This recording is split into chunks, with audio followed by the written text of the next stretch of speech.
As a photographer, I constantly meet women that wish they were more beautiful. They'll say to me, change this, Raquez, fix this, smooth that. Or I'll catch them saying, oh, they're not beautiful, or they wish they could do this to their bodies or that. Looking at this, comparing themselves, all of this pain. This made me realize that women face so much pressure just to feel like they're enough. So I decided to create the SHAPE campaign. SHAPE represents simply human advocating positivity everywhere. SHAPE, get it? So I launched a nationwide search and received submissions from all over the country, but only 6 proved to have what it takes. I want to take the diamond in the rough and make her shine brighter than ever. I'm looking for determination, creativity, confidence, and heart. Every size, every color, and every shape. And you better believe I don't shoot for the stars. I create them. Let's go. I want to thank each and every one of you and welcome to the SHAPE Campaign Podcast. I am your host, Raquez Rouse, and I want to thank you so very much for tuning in. This season is going to be off the charts. We have such a great show planned ahead for you all, and I'm just so excited for everything, every part of this journey, this ride that we're going to take. We're going to laugh, we're going to cry, we're going to heal, but most importantly, we are going to grow. We're all about letting women know that you can embrace all types of beauty. That's it. It starts with you. Today's episode is entitled Perfectly Imperfect. And our special guest, her story is absolutely powerful. So without further ado, Miss Trina Caesar.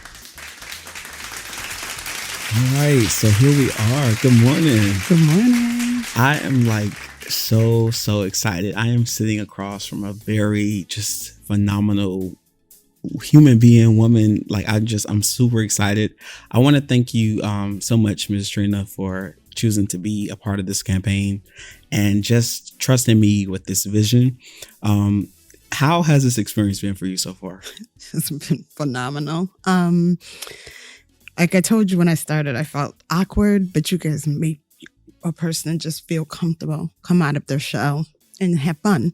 So it was awesome. Once again, you came all the way through. Tell me why you chose to be a part of this, because a little backstory for those that are listening out here. Miss Trina and we met in 2021. And at that point, I had never even come across you, or I don't know how you found me, but what made you be a part of this campaign? The vision, knowing your work and wanting to just be me. I'm at a stage of transition. So it's just to inspire someone else to embrace themselves. Yeah, it's interesting you say you're in a stage of transition, and I can identify with that. I'm sure a lot of listeners can as well. I think life is always transitional. You know what I'm saying? You're never at just one plateau for too long. Mm-hmm. And even when you are, it's don't get too comfortable because here comes something else, So I definitely can empathize with you there. So take me back to 2021, right? I know you're from Boston, Massachusetts, correct? I lived in Boston. I'm originally from upstate New York. Okay. Moved to Boston.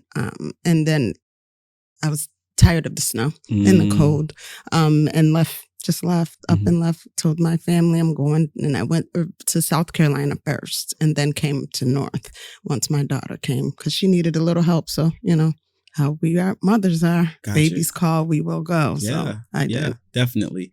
How did you come across my company and my business? How did that happen? Scrolling. I was on the internet and a friend of mine said, Trina, you should really take some pictures. I lost 100 pounds. She was like, you dropped a whole person. And I'm like, nah, I'm awkward. As I told you, I don't want to do them. And she's like, just try it. And so I'm scrolling. I saw I was like, oh my God, his work is amazing. So I said, worst that he can say is no. I got to shoot my shot. So I sent an email, and I think I'd sent a direct message too on Instagram and just asked you, and you reached back out, and it all fell into place from there. That's exciting. I remember, like you saying transition. I was in a transition at that time, so that really was like encouraging for me just to, see that email from you. And my mission is always about helping people to feel better about themselves and celebrate themselves. So when you were like, I hadn't taken photos since I was in high school, I was like, what? We've got to make that happen. And why was it only attributed to your, I guess your weight? Is that why you didn't take photos, or why didn't you? It was weight, low self-esteem. The whole body imaging, always thinking, oh my God, someone else is better. I don't know, just that. I think it was. Mm-hmm. Where do you think that comes from, as far as that feeling of where you would think someone else is better? Do you think that it stems from something in childhood, or? I think so. Can I point it out directly? No. Mm-hmm. But yeah, I think it was just, just hearing the adults, like, because it's 10 of us. Mm-hmm. I was the oldest. Mm-hmm. I am the oldest, I should say. Mm-hmm.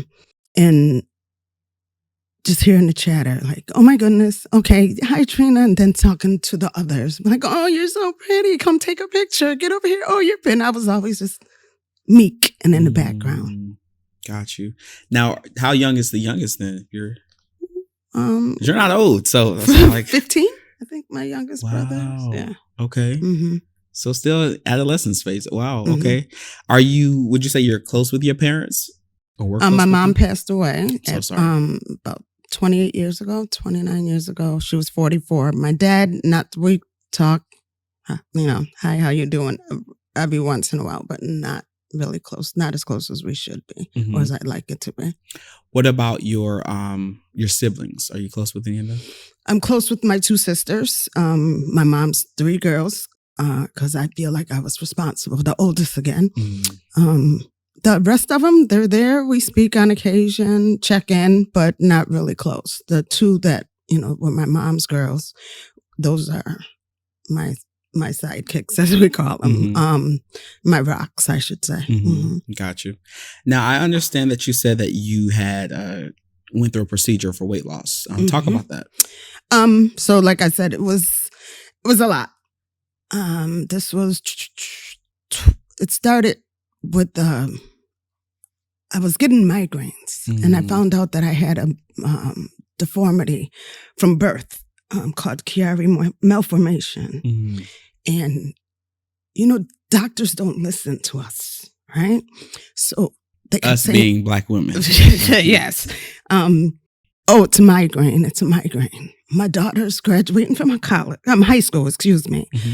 And I'm driving, and I sneezed, and my head hurt so bad. I cringed, went to the side of the road, just had an aunt 3 years ago, before that maybe, who passed away from an aneurysm. So that scared me. I went to the doctor's office. I said, no, this is more than a headache. You're not giving me another pill for a migraine. We got to do something different. So I got an MRI, and it was exposed. Had brain surgery, ICU. The doctor said to me, you need to quit smoking, lose weight, or you're going to die. I said, okay, here. He said, what? I said, that's my last cigarette. I'm done. And he said, do you want medicine? I said, I told you I'm done. I have kids. My mom died at 44. I won't be her. I want to see my grandbabies. And I did. After that, I tried to lose the weight, but it was up and down, up and down. So the doctor said, you're a good candidate for the sleeve. And so I did it. And it was still kind of up and down, but then I found what I needed to do, my niche, and did the work. And I've been staying and maintaining at where I am. Like I said, it's 122 pounds so far. And I'm almost to my weight at high school. And I'm like, I will not be that big bobblehead girl that I was in high school. Because I tell everybody I have a big head.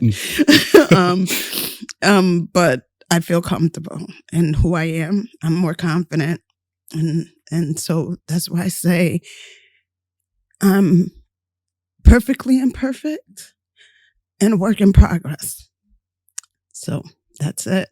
Wow. So it sounds like what you're saying, that it really was attributed to you just wanting to save your life by, going through with I know a lot of times from people it's about the vanity of it. Just, I want to look better. I want to have, what I'm saying, have this, be able to get into these jeans or whatever, dress size.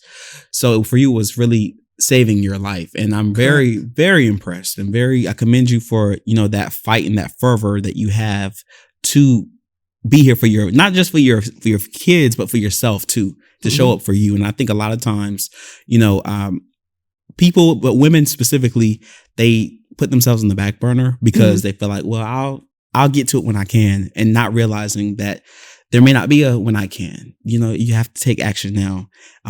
So kudos to you, definitely. What would you say to a woman that may be in that same predicament where she's having challenges with her weight and it's causing her health to be deteriorating? What would you say as far as like the options for getting that? Is that what you would recommend?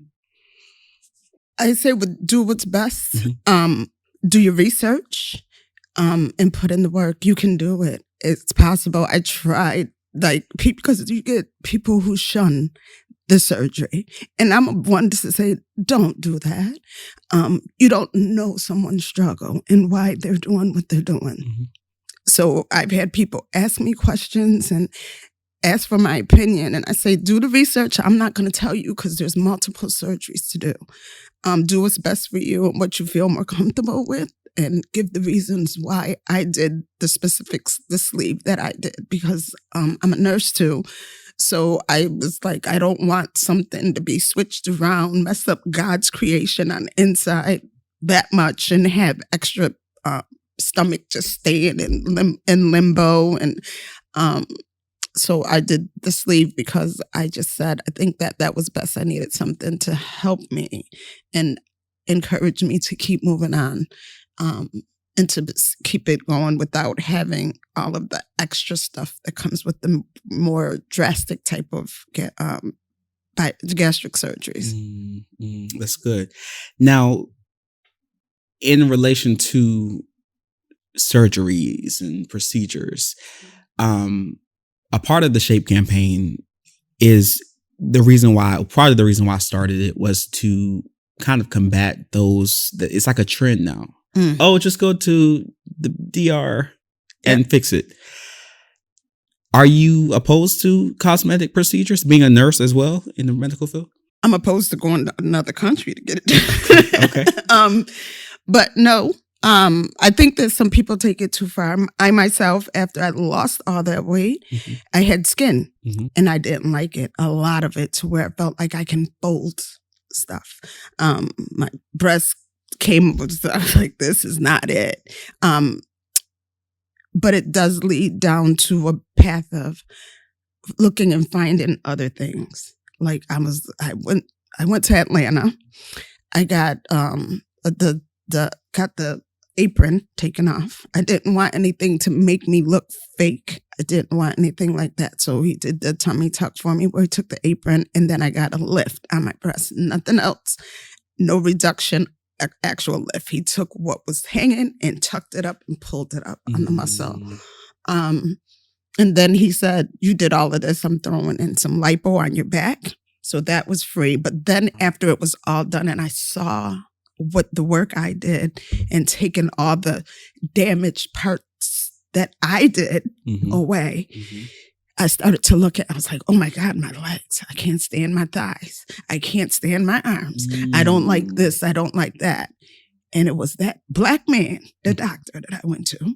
He said, girl, if you don't stop, there's nothing wrong with you. He said, and think about it. If I do your thighs, you'll have this mark here, and then you're not going to like the mark.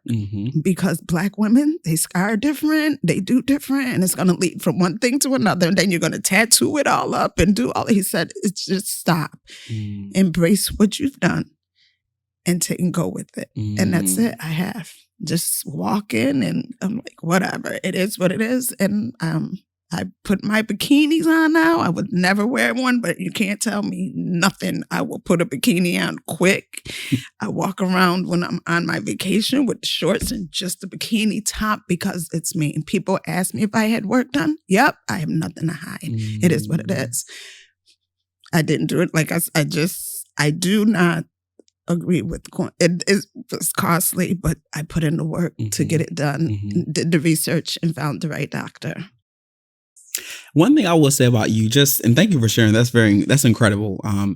One thing I will say that I've noticed about you, especially today, I thought about this. So a little backstory, listeners, and I hope you don't mind me sharing this, but you recently shared with me when you got to the studio today that you had were laid off. Mm-hmm. And your initial response was to say, I'm going to vacation. Where am I going next? You just got back from a cruise. Mm-hmm. And I was like, she really invested in herself. Even when we did our shoot, because people that know me, I'm not by any means a photographer that looks at doing things at the bare minimum as far as it comes to cost. So you were willing to invest in yourself then. You're willing to invest yourself into your body. But for the right reasons is what it sounds like. It doesn't sound like a vanity. It sounds like a healthy perspective, in my opinion, from you. Do you think that's related to you being a nurse is why you have that idea of like really taking care of your body and your mind and what makes you happy? Yeah, at the caregiver mean, yes, definitely. And then again, like I said, I look at the fact that my mom left so soon. But yet her sisters are 80 and my uncle's getting ready to turn 90. And I look at them and I'm like, we are some beautiful people. And the gray in their hair made me embrace it. And my aunts have had cancer and they fought it and got through it. Who am I to give up? I need to do the same. I come from greatness. So I need to stride with that and continue it and show my kids and grandkids the same. Now, I know you recently separated. I don't know. Is it divorce? Yes, next Friday. Wow. This Friday the 3rd, 10:30. Whoa, counting down. Okay. So tell me about like what happened there. Like why did you decide to ultimately walk away from your marriage? Put me first. I, like you said, put myself on the back burner thinking that things would be better, trying to change someone that wasn't putting in the same amount of work that I was. Got sick and tired of being sick and tired. So I said, I'm going to selfishly be selfish and not have any apologies for it.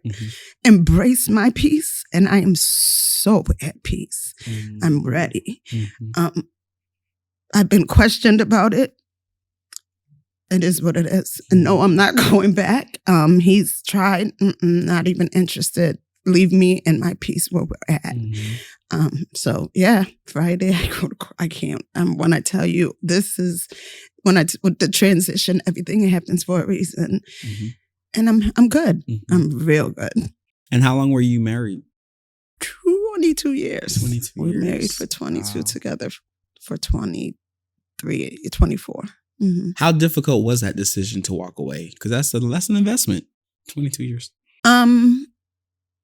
I guess that it was because I tried so long and I voiced my needs and wants. I was like, and I told him, I said, I'm going to go. And when I say I'm going to do something, I mean it. I'm going to do it. But I kept not doing it. And I think that I wasn't taken seriously. So I was like, all right, I can't keep exposing myself or my family to the mess. So I just said, time to go. And I literally left and wasn't going to fight. Oh, you want that? Okay. You going to keep that? I'm not fighting. I just did it. I just started new from scratch. We'll be right back. Hey, it's your guy Quest here. I want to thank you so much for tuning in to the Shape Campaign podcast. And as a quick reminder, please be sure to check out all of our exclusive interviews from the rest of our Shape cast, as well as the promotional rollout at raquezrouse.com. And for more exclusive behind the scenes stuff that you may have not gotten to see, at my Instagram handle at mr.raquezrouse. That's Mr. Raquez Rouse. Now back to the show. One thing I noticed about you too, Ms. Trina, that I really like, you'll be 52 this year? Yes. 52 this year. You have this thing about you where it's like, it's going to be all right. Like whatever happens, whichever way it goes, it's going to be all right. Is that from just previous experience, things have been worse, or just have you always been pretty like, relaxed about things? I've always been pretty relaxed, but it's also, like I said, I don't go to church every Sunday, but I know, and I cross my chest. Mm-hmm. I can do all things through Christ who strengthens me. My grandmother told me that. Mm-hmm. So that's what I go through. I have faith. If Mm-hmm. nothing else, I just get on my knees and I'll pray about it. Pray, what they say, pray until something happens. Yeah, that's right. It. So, okay. We know who you are, right? We have a familiarity with who Trina Caesar is, right? So with this campaign, it's really important for me this is the second season. So this is my second go round. I'm still, haven't really figured out the blueprint, but I'm still, pushing through that, pioneering through that. You being a part of this, I think you are the most seasoned woman, a part of our cast of our 6 ladies that we have this year. How does that make you feel as far as being a part of this new concept? How do you feel like, what do you think you add and bring to this campaign, to this experience? Age doesn't matter. We can all do it. And for me, it's just like I said, just coming out of a shell and having more confidence. So I didn't know I was the most seasoned, but I'm okay with that. It is what it is. Hi, here I am. Yeah, absolutely. And I think for me, being the creator of this campaign, right, this is something that I wanted to allow women and young girls everywhere that sees this to be able to find someone they can relate to. Mm-hmm. Even if it's not the same person that's the same age as them, maybe there's something in there that they can find as a nugget to hold on to for themselves. I'm really a big contender of, representation is everything. Mm-hmm. If you see yourself in a space, that it's possible, right? Mm-hmm. I know for me, even as a child, seeing people that look like me or people that I can identify with, it helps me get through life. Mm-hmm. Who in your life, in your lifetime, has been that beacon of hope, if you will, that gave you that little push, that that confidence to keep going, motivation? My aunt Dodie, she was my second mom. My mother raised 3 of us, and my aunt, we used her address to go back and forth to school. She had 8 kids of her own. Her husband worked the railroad, so he was never there. So 8, and then you add us 3, there's 11 of us. And we used to hide stuff just to stay at Aunt Dodie's house. Mm-hmm. But she would clean, and I remember hearing this and she'd be cleaning, and I always say, what is that noise? This lady had a garbage bag on under her clothes to help her sweat. And to this day, she still laughs, she tells jokes, and she wrote a book. My Aunt Dodie is 85 now, and she wrote a book. And she said, girl, I wrote a book. I'm looking for a boyfriend and this, that. And next thing I'm like, look at her. If she can, I can. Mm-hmm. So she just always is happy, laughing, telling jokes, and even sick. She tells us, don't worry about me. God got it. Mm-hmm. I'm going to see my dad and my mom, my sisters and brothers that have gone, and I'm going to be okay, and so will you.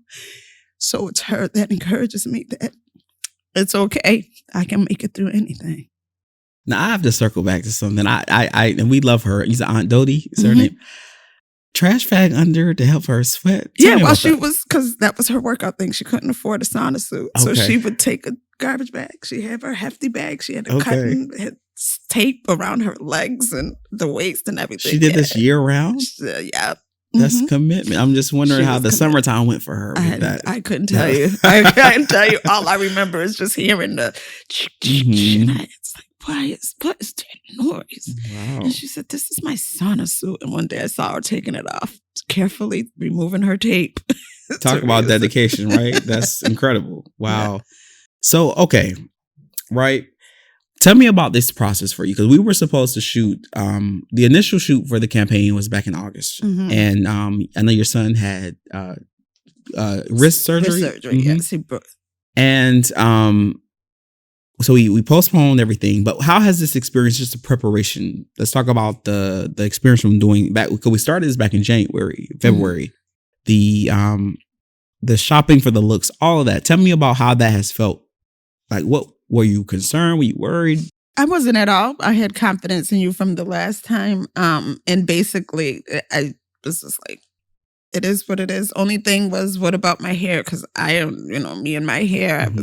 Do I need to go to see the hairdresser before? I don't know. And so when you said that I could go ahead and you could probably get someone, I was just said, okay, it is. Just use me. I'm here. Do what you will for as So I had no worries. That's beautiful. What would you say to a woman that's considering this campaign that may not like you, doesn't take photos, doesn't feel like she's super confident, how would you convince her that this is something that she should give a shot? I did it. Probably just give a little insight and then say you can do it. Just have faith and confidence and take the step. It's not as hard as you think. It gets easier as you go along. And they're there to coach you and help you through it all. So I would definitely say that. Awesome. Is there anything about you that people would be surprised that, or make, or anything interesting that you feel like is worth sharing? I don't think so. Is there a certain talent you have, or hobby, or no. anything? No, I think that it's an open book. My friends and families often come to me and say, because they want the truth. I give truth, no filter. So if you want to know something and don't want to filter, I will give it to you. I'm that person that thought my own child was an ugly baby. Yeah. So people will be like, so yeah. That isn't like, yeah. You didn't tell your child that, did you? He asked. So yeah, I told him. When he was a child? What happened was, okay, there's no baby pictures of him. None. There's Polaroids that my mom took. And he's, why aren't there any baby pictures of me? I said, because you were an ugly baby. I didn't think you were cute at all. Wow. And I love you to death, but it just didn't want to take, until I thought you were cute. I wasn't taking pictures. Now, is this the son that had the wrist? The same one with the wrist surgery. He's my knee baby, and he lets me know about it all the time. He's very handsome, and my chocolate prince now, and all of that stuff. But he was that one. It just looked, and it might have been because I also had postpartum depression with him, a severe postpartum depression, and so I think that attributed to it as well. But like I said, I give it straight, no chasers. If anyone wants to know something and they ask me, I'm like, are you sure you want me to answer it? Because if you do, you ready to hear it? Take a breath, because here it goes. Here it goes. And I am. And I like when people do the same to me, because then it puts me back to say, oh, wow. I had a cousin recently who was like, you said something the other day and it hit me the wrong way. And I was like, okay, what did I say? And and then when she said it, I was like, oh, okay. I understand that. I see your perspective now. All right. And she was like, that's it. I was like, yeah, I don't have an apology for it because I meant it. But next time I might think about and take a different approach. Okay. So yeah. That's an interesting way to put it. Okay, so, and I'm one for appreciating straightforwardness. I consider myself to be someone who's very direct. I don't, mince words. I am working on tact and saying things more intentionally, not to hurt someone. So, but I am someone that believes in give it to me straight, because that's the best way to hear it. You know what I'm saying? Like, don't sugarcoat it. And sometimes that doesn't help people when you're not telling them the truth, even if you do love them. There's a way to communicate that. But do you feel like that you sometimes could be a little lacking in empathy when it comes to? Okay. Yes. Yeah. And my daughter's the one that will call me on it. She'll be like, Mom, you're out of control. You have to stop, breathe, and think. You did not have to say it. So yes, sometimes it's just like it'll just fall out. So I can be that's me. That's you. Yeah. But hey, like you said, perfectly imperfect, right? Yeah. And I think that's what makes all of the different ingredients make you so flavorful. And it's just like you have to take the best and take the not so great parts about you and love you and work on them and do what you can do. I think that's how we get through life, you know. But with your son though, you didn't tell him that he was a child, did you? No. So he was an adult. He was an adult. Okay, yeah. got you. Do you think it was because maybe does he have the same father as your other kids? So do you think was it your past? No, okay, so probably maybe. Do you think it was maybe the guy that you just didn't like anymore? He was like, he remind me of him, and maybe I don't know. No. I really don't know. Okay. I don't know. Okay. But I've had people just like, before I take these pictures of my baby or put them up on Facebook, what do you think? And I'm like, the outfit's cute. Oh, okay. Oh, the shoes are so cute. Got you. Mm-hmm. So yeah. But I will say, I am glad that you did say that about how you're very direct and honest, because it makes me feel a little bit better too, because I'm like, well, at least I know that she's working with me because she really wants to, and it's not I'm just trying to be nice. Because I've had people like that around me where they tell me stuff months later, like, well, actually, I didn't really like that. I'm like, why you didn't tell me that then? Because that could have helped me. You know what I'm saying? I don't like that because it makes me feel like you're not honest. And I don't feel secure around people like that. Right. Because I'm like, you would let me drive off of a cliff and not even warn me that it's up ahead. Right. I just don't feel like that's helpful or conducive to a healthy relationship. But without further ado, I want to thank you so much. I want to thank you all for listening. Thank you so much, Miss Trina. Thank you. I say Miss Trina because I was raised with just respect and just you're in the presence of a royalty, a queen. I have to just lead with that. Thank you for being a part of this campaign. It really means so much to me. Words don't begin to express how my heart feels, and I just hope that someone that's listening, that sees the final photos and everything, the promotion and everything, that they feel inspired and they feel a little bit better about themselves, because that's what this is all about. So Absolutely. Thank you so much. Thank you. And again, anyone listening, you can do anything, just do it and have faith. Come and see Raquez because he got you. Okay. There we have it. All right. Thank y'all so much. We'll see you later. Bye-bye.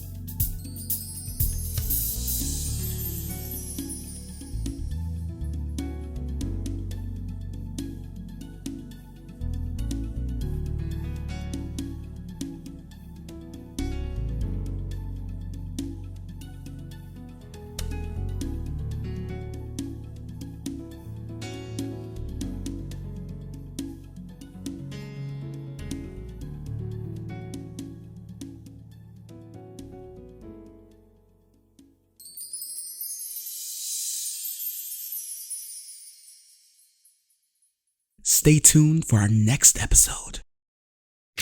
Shape.